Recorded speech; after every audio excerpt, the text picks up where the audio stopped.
प्रिय विद्यार्थियों, नमस्कार। साइंस क्लास 10th में आप सबका स्वागत है। मैं Jyotiba Phule group of education की ओर से नरेश शर्मा आपको ऑनलाइन क्लास उपलब्ध करा रहा हूँ। मैंने कल आपको मेंडल के प्रभाविता का नियम, पृथक्करण का नियम या युग्मकों की शुद्धता का नियम और युग्मकों की शुद्धता के नियम में मैंने आपको संकर पूर्व संकरण और उसके दो प्रकार, बाह्य संकरण और परीक्षण संकरण के बारे में जानकारी प्रदान की थी और कुछ परिभाषा मैंने स्वतंत्र अपव्यय के नियम की बताई थी। अब आज मैं आपको स्वतंत्र अपव्यय का नियम, उसका उदाहरण, स्वतंत्र अपव्यय नियम का चेकरबोर्ड निरूपण और मेंडल के आनुवंशिकता के नियमों का महत्व आदि के बारे में जानकारी दे करके और पाठ को ख़त्म करना चाहूँगा। इसके लिए अब आप देखिए कि स्वतंत्र अपव्यय का नियम, मेंडल का ये जो नियम है वो द्विसंकर संकरण के परिणामों पर स्वतंत्र अपव्यय का नियम। तो मेंडल का ये नियम द्विसंकर संकरण के परिणामों पर मेंडल का यह नियम द्विसंकर संकरण के परिणामों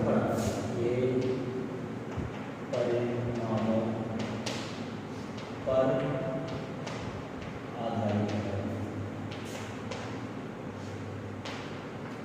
इस पर आधारित है द्विसंकर संकरण, मेंडल के द्विसंकर संकरण के परिणामों पर आधारित है।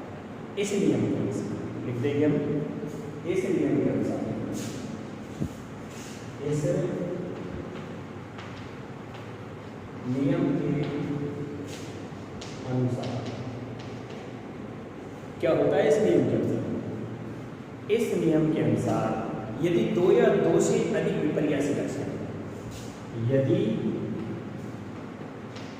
दो या दो से अधिक विपर्यासी लक्षण, दो या दो से अधिक, जैसे नीला गोलाकार, नीला भी है और गोलाकार, आकृति तो वो भी इसकी गोलाकार, रंग कैसा होगा? नीला होगा। दो लक्षण, दो विपर्यासी लक्षण होते हैं, ठीक है ना। दो या दो से अधिक विपर्यासी लक्षण युक्त पादपों को संकरण कराया जाता है वाले पादपों में संकरण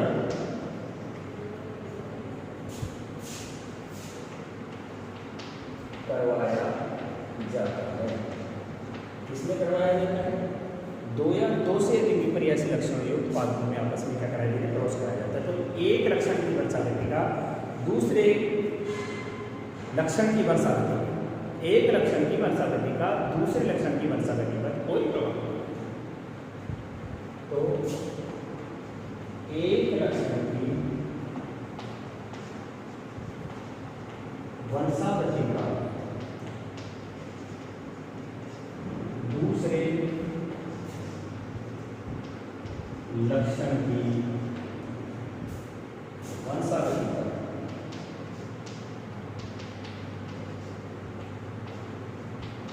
कोई प्रभाव नहीं। एक लक्षण की वंशावधि का दूसरे लक्षण की वंशावधि पर कोई प्रभाव नहीं पड़ता है। अर्थात क्या हुआ? प्रत्येक लक्षण के युग्म विकल्पी, अर्थात प्रत्येक लक्षण के युग्म विकल्प क्या हो जाते हैं? पृथक हो जाते हैं। प्रत्येक ही अलग ही नहीं होते हैं, युग्म विकल्पी केवल पृथक ही नहीं होती, बल्कि युग्म विकल्पी क्या होते हैं? युग्म विकल्पी केवल पृथक ही नहीं होते हैं, बल्कि क्या करते हैं, अलग ही नहीं होते, बल्कि विभिन्न लक्षणों के युग्म विकल्पी एक दूसरे के प्रति स्वतंत्र रूप से व्यवहार करने लगते हैं। अर्थात अलग ही नहीं होते, बल्कि विभिन्न लक्षणों के युग्म विकल्पी अनेक विभिन्न लक्षणों के युग्म विकल्पी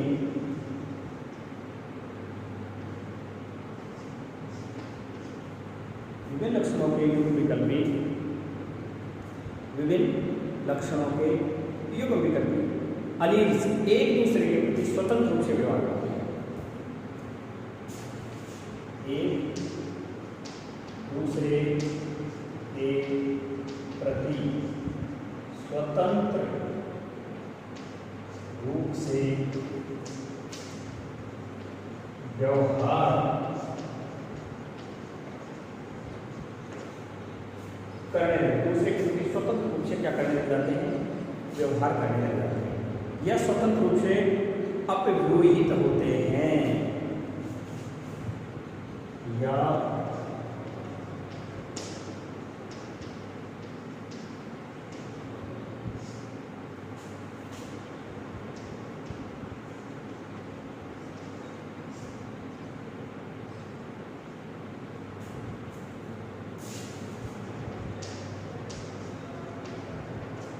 या स्वतंत्र रूप से क्या होते हैं, स्वतंत्र रूप का नियम स्वतंत्र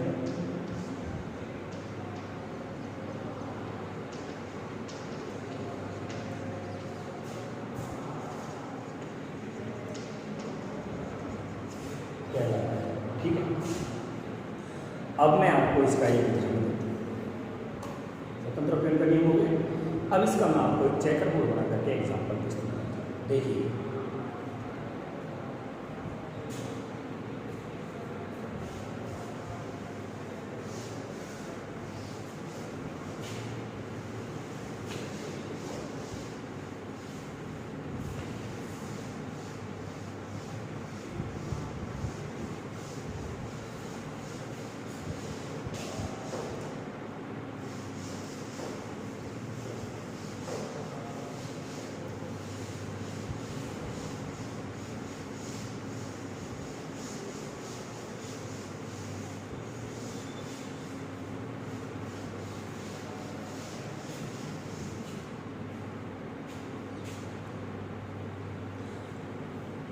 मान लीजिए यदि मटर के संयुग्मजी पीले गोलाकार बीज वाले पौधे का हरे झुर्रीदार बीज वाले पौधे से संकरण कर मटर के संयुग्मजी पीले यहाँ लिख देता हूँ, मटर के संयुग्मजी पीले गोलाकार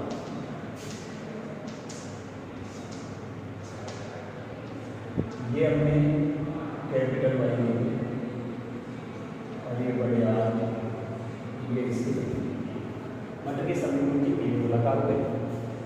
और दूसरे ले लेता हूँ मैं मटर के हरे झुर्रीदार बीज, हरे झुर्रीदार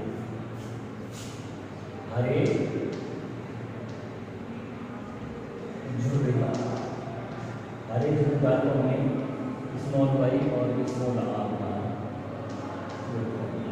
हरे झुर्रीदार, इन दोनों के मध्य में क्या करा दिया, क्रॉस कर दिया, संकरण करा दिया। तो एप्पल पीढ़ी में सभी पौधे पीले गोलाकार प्राप्त होते हैं। एप्पल पीढ़ी के अंदर क्या आएगा,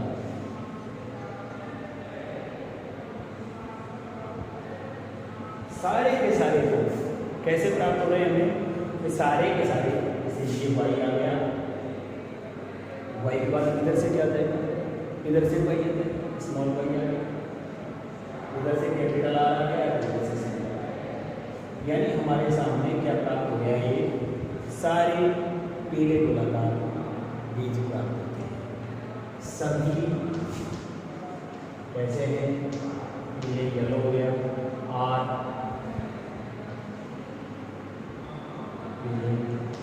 गोलाकार F1 पीढ़ी में क्या प्राप्त हुआ हमको? सभी पीले गोलाकार। ठीक है, अब हमने सभी पीले गोलाकार ले लिए और उन सभी से हमने युग्मक लिया पीले गोलाकार। अब ये कैसा पेड़ प्राप्त हो गया हमको? ये विषम युग्मजीय है। कैसा है? पीला गोलाकार विषम युग्मजीय है। यहाँ लिखता हूँ मैं विषम युग्मजीय। क्यों युग्मजीय? विषम युग्मजीय है, विषम युग्मजीय हमें प्राप्त हो गए पीले गोलाकार विषम। अब हमने इसमें स्वयं परागण की क्रिया क्या करा दिया? हमने स्वयं परागण की क्रिया क्या कराया? हमने स्वयं परागण। एक तो स्वयं परागण का तात्पर्य क्या होता है? स्वयं परागण का तात्पर्य होता है अपने फूल के परागकणों का, यानी अपने पुष्प के पुंकेसर के परागकणों का अपने पुष्प की वर्तिका करके ऊपर गिर करके निषेचन की क्रिया कर लेना ही स्वयं परागण कहलाता है। एक तो हो गया स्वयं परागण और एक होता है परपरागण। परपरागण का तात्पर्य होता है एक पुष्प के पुंकेसर के परागकण दूसरे किसी पुष्प की वर्तिका के ऊपर जाकर के गिर जाए, निषेचन की क्रिया करें जिससे फल और बीज बने। ऐसी क्रिया को हम परपरागण के नाम से जानते हैं। तो हमने स्वयं परागण की क्रिया करवाई और स्वयं परागण की क्रिया में हमारे सामने क्या क्या युग्मक बने? नर युग्मक और मादा युग्मक। तो क्या क्या बन गए? नर युग्मक और मादा युग्मक। जैसे हमारे सामने नर युग्मक बन गया वाई आर, एक बार, दूसरी बार में वाई आर और तीसरा क्या बन गया? एक बार तो वाई आर में, एक बार वाई आर में, एक बार वाई आर में और एक बार हमने क्या बना? Y R. एक बार में हमने वाई आर, देखो एक बार इससे इसको मल्टीप्लाई किया वाई आर, इससे हमने किसको मल्टीप्लाई किया? इसको किया तो हमारे सामने क्या आ गया? Y R. तो दूसरे में क्या आ जाएगा हमारे सामने? Y R. तीसरी स्थिति में इसको इससे मल्टीप्लाई किया तो हमारे सामने क्या आ गया? स्मॉल वाई और बड़ा आर, स्मॉल वाई और बड़ा आर। और यहाँ की स्थिति में हमने लिया दोनों ही कैपिटल, ये दोनों वाई बड़ी है। ये हमारे सामने क्या था? स्वयं परागण की क्रिया की चर्चा बनने वाली संख्या प्राप्त वाई आर, ठीक है, वाई आर युग्मक प्राप्त है। इसको हम क्या कह रहे हैं? युग्मक। अब हमें ये युग्मक प्राप्त हुए, इसका हम चेकअप करेंगे। ये जो युग्मक हमें प्राप्त हुई इनका हम नर और मादा में लेकर के और क्या कर देते हैं? चेकअप करते हैं। देखिए चेकअप हो गया।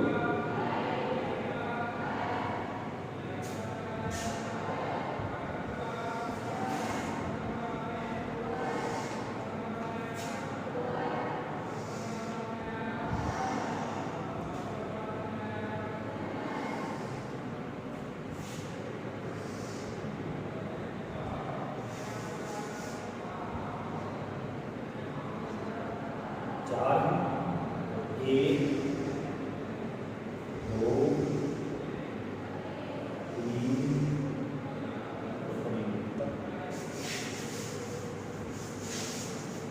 दूरी पकड़ेंगे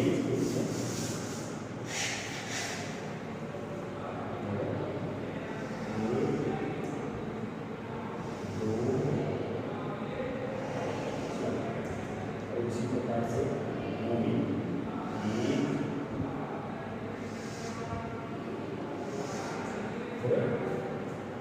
अब हम इसमें जो प्राप्त हुए हमारे सभी पीले गोलाकार पीढ़ी के जो स्वयं की क्रिया के द्वारा प्राप्त हुए उन्हें हम रख लेते हैं नर और मादा। ये तो हो गया आपका नर, ये हो गया आपका मादा। तो सबसे पहले क्या है? कैपिटल वाई और बड़ा आर, फिर उसके बाद में कैपिटल वाई है और स्मॉल आर, फिर उसके बाद में स्मॉल वाई है और कैपिटल आर, और उसके बाद में स्मॉल वाई स्मॉल। ये तो गया इसमें नर। और इसी प्रकार से क्या हो रहा है हमारा? मादा हो रहा है। तो सबसे पहले वाई और कैपिटल आर, कैपिटल वाई और स्मॉल आर। फिर उसके बाद में हमारा स्मॉल वाई और कैपिटल आर और उसके बाद में स्मॉल वाई स्मॉल आर। ये हमें प्राप्त हो स्वयं आकृति क्रिया के। अब हम आपस में इन्हें क्या करवा देंगे, पहले क्रॉस करा दो फिर इसकी छुट्टी कर देंगे। देखिए क्रॉस कैसे करवाना है, इसको इससे क्रॉस कराओगे तो आपके सामने के कैपिटल वाई और डबल आर, इसको इससे मल्टीप्लाई कराओगे तो ये कैपिटल वाई, ये भी कैपिटल वाई हो गया और ये कैपिटल आर, इसको इससे मल्टीप्लाई कराओगे तो कैपिटल वाई स्मॉल वाई और दोनों कैपिटल आर, इसको इससे मल्टीप्लाई कराओगे कैपिटल वाई और इसके बाद स्मॉल वाई कैपिटल आर और स्मॉल। ये पहली संपत्ति का आगे आपके समझ में एक बार फिर लिख देते हैं, capital Y R capital double R, capital दोनों वाई कैपिटल आर और small R, capital Y small Y capital R और इसके बाद में capital Y small Y capital R और स्मॉल। सेकेंड में इसको इससे मल्टीप्लाई करेंगे, इसको तो इससे मल्टीप्लाई करेंगे तो आपके सामने आया है कैपिटल वाई कैपिटल आर, बड़ा अक्षर पहले आएगा, पहले ध्यान रखना। इसको इससे मल्टीप्लाई कराओगे दोनों वाई कैपिटल और दोनों आर स्मॉल, इसको इससे मल्टीप्लाई कराओगे कैपिटल वाई पहले फिर इसके बाद स्मॉल वाई, उसके बाद में कैपिटल आर और स्मॉल, इसको इससे मल्टीप्लाई कराओगे तो कैपिटल वाई पहले स्मॉल वाई दोनों मिलान करके देख लो, पहले कैपिटल दोनों वाई आर कैपिटल और स्मॉल आर, दूसरे में दोनों कैपिटल वाई दोनों small R, capital Y small Y capital R और स्मॉल आर और कैपिटल वाई स्मॉल आर। तीसरी है इसको इससे मल्टीप्लाई करेंगे तो capital Y small Y capital R और स्मॉल,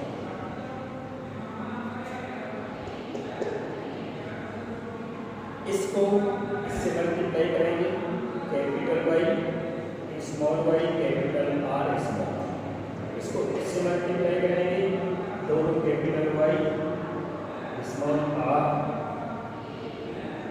दोनों कैपिटल आर, इसको इससे मल्टीप्लाई करेंगे दोनों Y capital small capital R और स्मॉल। मिलान करके देखो capital small capital double R capital small capital R small R, उसके बाद दोनों स्मॉल वाई कैपिटल आर, उसके बाद दोनों small Y capital R small R, इसके बाद लास्ट नंबर इससे इसको मल्टीप्लाई करें कैपिटल वाई स्मॉल वाई,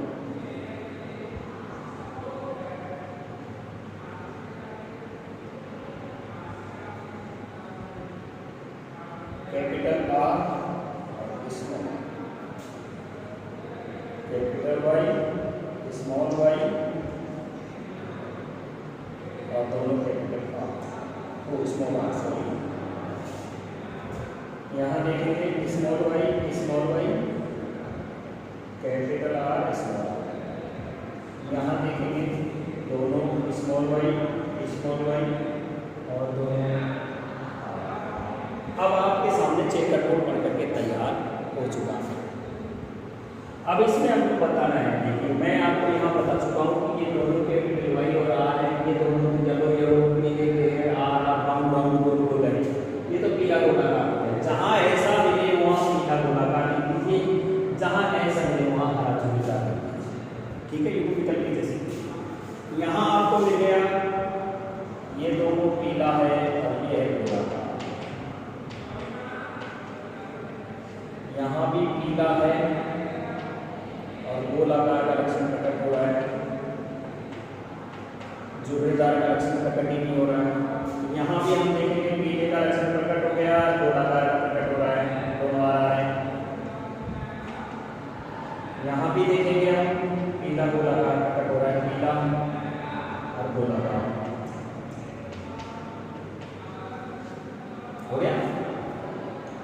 इसमें देखिए दोनों लक्षण कैसे हैं, पीले और ये है गोलाकार।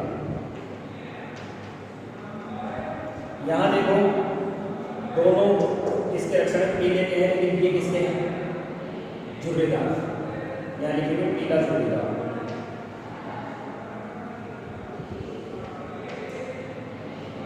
ये कैसा हो गया, पीला झुर्रीदार। यहाँ देखो ये पीला का है और ये गोलाकार, यानी देखें पीला गोलाकार, क्योंकि ये प्रभावी लक्षण है। यहाँ देखो ये दिखाई दे रहा है पीला का है, लेकिन ये कौन से लक्षण ज्यादा दिखाई दे रहे हैं आपको, आर के साथ में, पीले के साथ में आपको आर जो स्मॉल है झुर्रीदार दिखाई दे रहे हैं। तो यहाँ हम क्या लिख देंगे, पीला झुर्रीदार दिखाई देंगे, पीला झुर्रीदार। यहाँ आ जाइए, आपको पीला गोलाकार दिखाई दे रहा होगा, पीला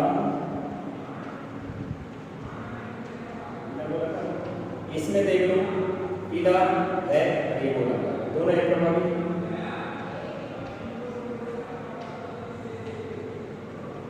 यहाँ आपको क्या दिखाई दे रहा है, ये दोनों लक्षण किसके हैं, हरे के, हरे गोलाकार। गोल तो बड़ा दिखाई दे रहा है, हरे दिखता है। यहाँ देखो ये दोनों कैसे हैं, हरे हैं, हरे हैं, लेकिन ये कैसा है, गोलाकार।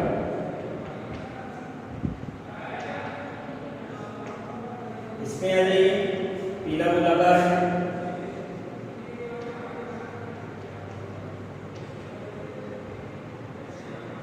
यहाँ देखो ये है येलो, पीला तो है लेकिन साथ में लक्षण झुर्रीदार हो गए।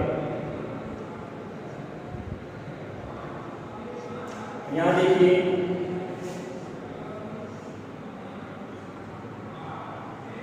ये है दोनों किसके प्रति, हरे, और ये गोलाकार का प्रकट हो गया। और लास्ट वाला रह गया, तो आपको बिल्कुल हरा झुर्रीदार दिखाई दे रहा होगा, हरा झुर्रीदार। अब क्या करके देख लीजिए आप इसमें कि कौन सा कैसे हो गया, कौन सा कैसे हो गया। देखो पीला गोलाकार 1, पीला गोलाकार 2, पीला गोलाकार 3, पीला गोलाकार 4, पीला गोलाकार 5, पीला गोलाकार 6, पीला गोलाकार 7, पीला गोलाकार 8 और पीला गोलाकार 9। 9 तो पीला गोलाकार है,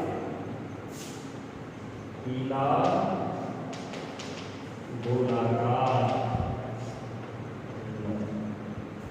अब मिलाइए आगे, पीला गोलाकार 9 हो गए, 1 1 1 4 5 6 7 8 और 9 पर।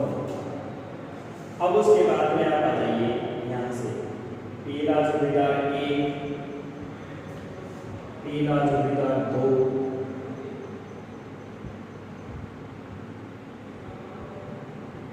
और पीला झुर्रीदार 3, पीला झुर्रीदार, झुर्रीदार का खत्म हो गया, पीला झुर्रीदार। अब आप आ जाइए, ये पूरा हो गया, निशान लगा दिया पीला। इसमें आ जाइए, हरे गोलाकार 1, हरे गोलाकार 2, हरे गोलाकार 1, हरे गोलाकार 2 और हरे गोलाकार 3, हरे गोलाकार 3। अब ये वजन से निशान लगा दिए, हरा झुर्रीदार, हरा झुर्रीदार 3। अब आपके सामने लक्षण प्रारूप का अनुपात अपने आप बन करके तैयार है। क्या बन करके तैयार हो गया है आपके सामने, लक्षण प्रारूपिक अनुपात अपने आप ही बन करके तैयार हो गया है कि लक्षण प्रारूप 4 प्रकार के अनुपात 9, 3, 3, 1 में प्राप्त होता है। इसे कहते हैं लक्षण प्रारूप अनुपात। ये हमारे सामने 9, 3, 3, 1 के रूप में प्राप्त हो गया। किसके रूप में प्राप्त हो गया है? 9, 3, 3, 1 के रूप में हमें प्राप्त हो गया है। और जीन प्रारूप में 9 प्रकार के अनुपात प्राप्त हुए। जीन प्रारूप के अनुपात में 9 प्रकार के अनुपात कैसे प्राप्त हुए? देखो 1:2, 1:2, 1:4, 1:1, 1:2, यानी 12, 24, 12, 1। और इसका जीन प्रारूपिक अनुपात, जीन प्रारूप अनुपात, देखिए संख्या तो वही है लेकिन कैसे दे सकते हैं इसको, है ना? परंतु किताब में ऐसा लिखा हुआ है कि 12, 24, 12, 12, 24, 24, 12, 12, 1, 12, 24, 12, 12, 1, 1:2, 2, 4, 1:2, इन सबका योग 3, 2, 5, 4, 9, 1, 10, 2, 12, 13, 14, 16, यानी इसको आप योग लिख सकते हैं 1:2, 1:4, या इसे योग लिख सकते हैं 122, 422, यानी इसी प्रकार से लिखा जा सकता है। परंतु आपकी पुस्तक में ये 1:2, 4, 3:2, 1 लिखा हुआ है। अब मैंने आपको स्पष्ट रूप से बता दिया कि लक्षण प्रारूप कैसे कैसे हैं और जीन प्रारूप कैसे कैसे हैं। चाहो तो इसे मैं और आगे भी बता सकता हूँ। लक्षण प्रारूपिक अनुपात 9:3:1, यानी पीला गोलाकार तो 9, हरा गोलाकार आपके सामने आ रहा है 3, पीला झुर्रीदार आ रहा है आपके सामने 3, हरा झुर्रीदार आ रहा है आपके सामने 1। इसी प्रकार से आप देख रहे होंगे पीला गोलाकार 1, पीला गोलाकार 1, उसके बाद में वाई आर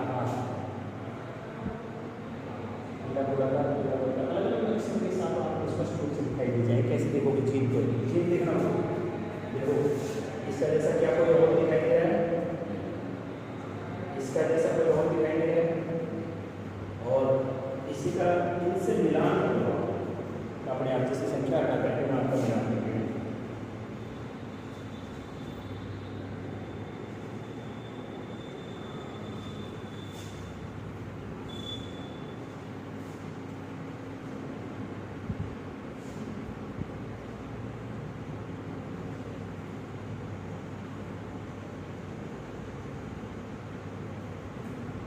देखो जैसे अब मिलाओ, ये अकेला है, एक हो गया, ठीक।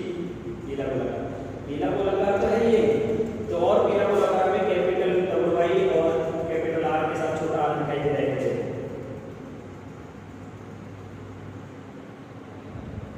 ये दोनों में और क्या ऐसा कोई और भी है क्या? ये आपस में आपको मिलेंगे। पहला ये वन, क्या इसका जैसा कोई और दिखाई दे रहा है क्या? देखो Y capital R, Y capital R इसका, वाई कैपिटल आर इसका, वाई कहाँ है? नहीं है। और देखिए नहीं। अब इसके अलावा ऐसा कोई देखिए जिसमें से इसमें जैसे capital Y small Y double R, capital Y small Y double are,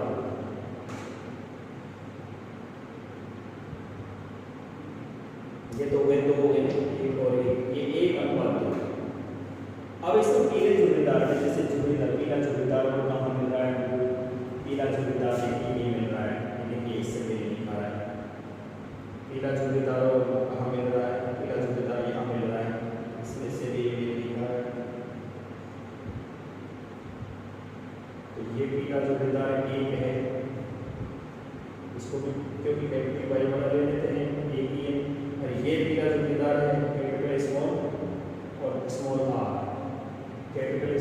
small r का जो इधर ये इससे मिलकर तो 2 है, किसी तरह 2 इस तरह से इसको छांट करके 1:2, 1:2, 4, 1:2, 1:2 में बांटते हैं। ये आपका कहलाता है क्या? स्वतंत्र अपीवन का नियम। अब मैं आपको मेंडल की वंशागति के नियमों का महत्व बता देता इसके बाद, और मेंडल की वंशागति के नियमों का महत्व बताते ही आपका ये पाठ खत्म हो जाएगा।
देखिए, पहला नियम है मेंडल की वंशागति का, जो पहला नियम आपको दिखाई दे रहा है वह है कि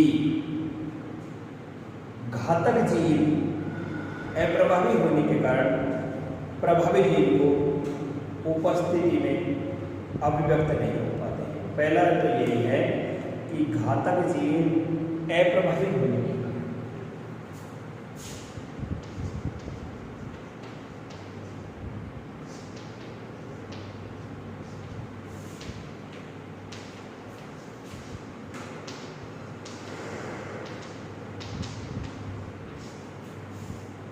घातक जीन अप्रभावी होने के कारण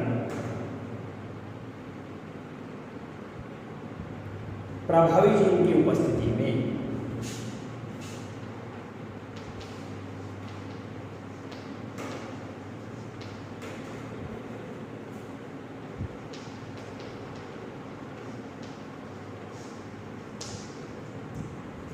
प्रभावी जीन की उपस्थिति में अपने आप को अभिव्यक्त नहीं कर पाते हैं।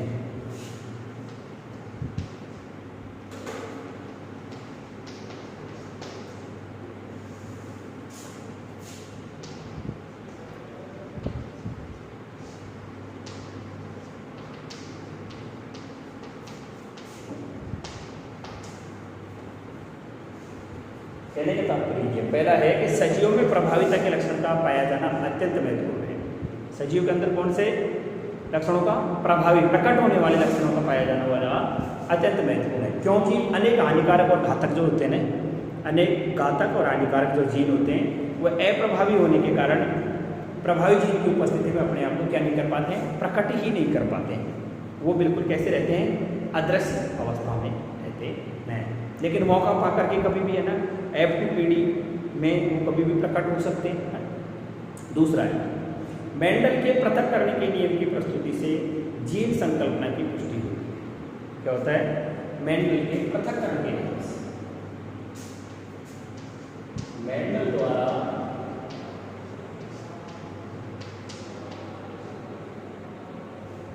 दिया गया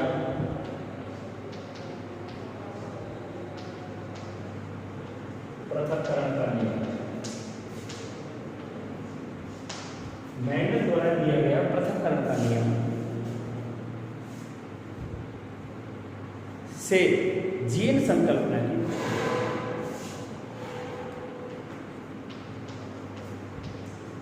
जीन संकल्पना की पुष्टि, यानी जीन संकल्पना को मेंडल के इस नियम के द्वारा पृथक्करण के नियम के अनुसार ही मेंडल के पृथक्करण के नियम की जीन संकल्पना की पुष्टि यहाँ हो सकती है। तीसरा दिया है इसने कि पृथक्करण के नियम के अनुसार एक जीन के दो युग्म विकल्पी होते हैं। पृथक्करण के नियम के अनुसार एक जीन के दो युग्म विकल्पी होते हैं और ये दो विपर्यासी लक्षणों को नियंत्रित करते हैं।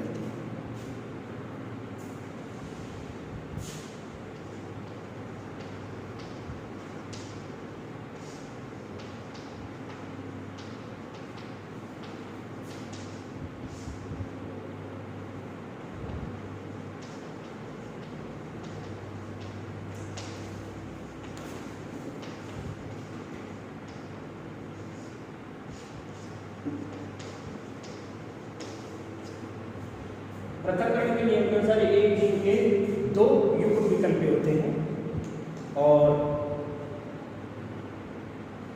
एक जीन के दो युग्म विकल्पी होते हैं, दोनों विपर्यासी लक्षणों को नियंत्रित करते हैं तथा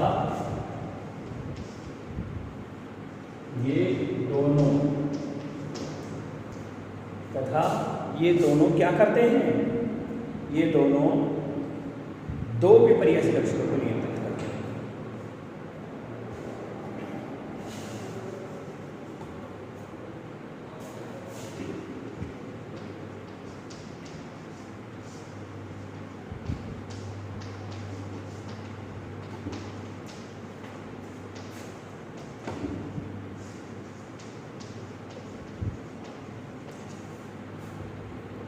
तीसरी बात, मेंडल के नियमों से संकर संतति में उत्पन्न नए लक्षणों के बारे में पता चलता है। नए लक्षणों का पता किससे द्वारा चलता है? मेंडल के नियम कि मेंडल के नियमों से संकरण, मेंडल के नियमों से संकरण, मेंडल के नियमों से संकरण संतति में उत्पन्न नए लक्षणों का पता चलता है।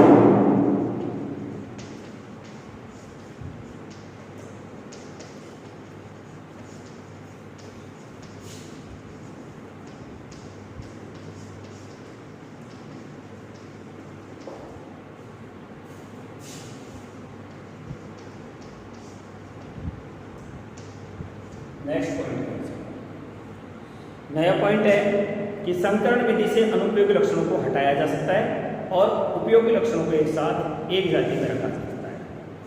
संकरण विधि के द्वारा संकरण विधि से अनुपयोगी लक्षणों को हटाया जा सकता है तथा उपयोगी लक्षणों को, अनुपयोगी लक्षणों को हटाया जा सकता है और उपयोगी जो लक्षण है उनको एक साथ एक ही जाति में लाया जा सकता है तथा उपयोगी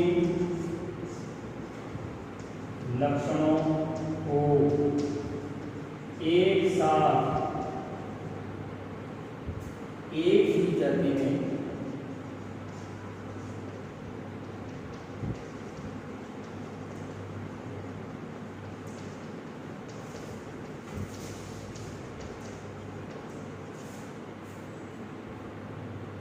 एक साथ एक ही जाति में लाया जा सकता है।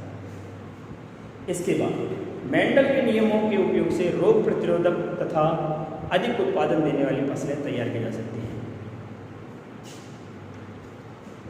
मेंडल के नियमों, यहाँ तक की एक बात देख लें ताकि नीचे वाली बात को मैं आपको फिर लिखवा दूँ, थोड़ा सा और रह गया कि घातक जीव, जैसे मान लीजिए सजीव में प्रभाविता के लक्षण का पाया जाना अत्यंत महत्वपूर्ण होता है, लेकिन कई बार क्या होता है कि क्योंकि अनेक हानिकारकों को जो घातक जीन होते हैं ना, वो अप्रभावी होने के कारण प्रभावी जीन की उपस्थिति में अपने आप को क्या नहीं कर पाते हैं, अभिव्यक्ति नहीं कर पाते।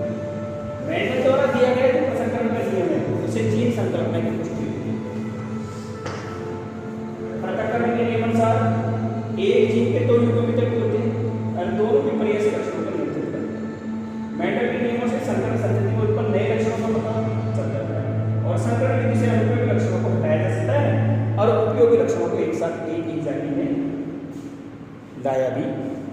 जा सकता है। यहाँ तक की बात हो गई। और इसी के साथ 2 पॉइंट और भी आपके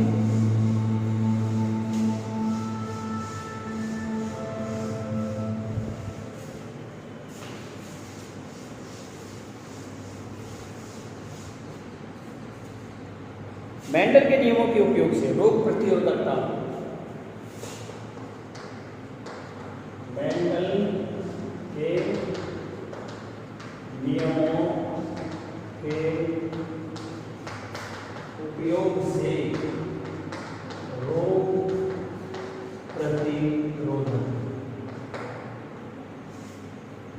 प्रतिरोधक तथा अधिक उत्पादन देने वाली फसली पौधों की किस्में तैयार की जाती है तथा अधिक उत्पादन देने वाली फसलों की किस्में तैयार की जा सकती है।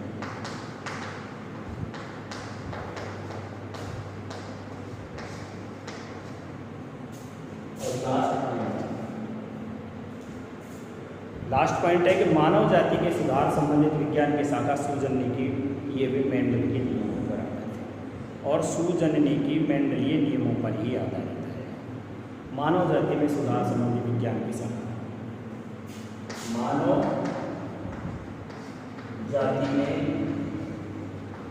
सुधार संबंधित विज्ञान की शाखा सुजननीति।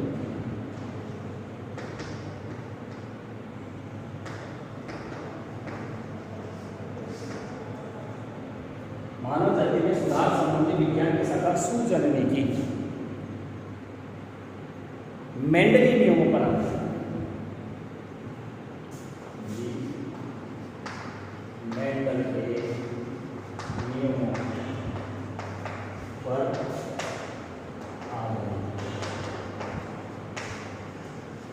और इसी के साथ आपका ये पाठ खत्म हो गया है।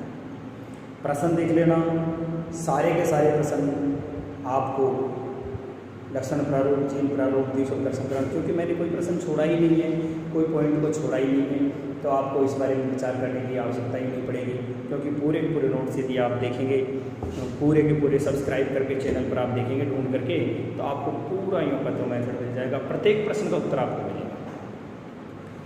अब मैं आपको नेक्स्ट पार्ट के बारे में बताता हूँ, जो मैं आपका कल लेने वाला हूँ, वो है इम्यूनिटी एंड ब्लड ग्रुप्स, जो है प्रतिरक्षा और रक्त समूह, अध्याय 4 आपको मैं कल पढ़ाऊँगा। और आज के लिए इतना ही, धन्यवाद।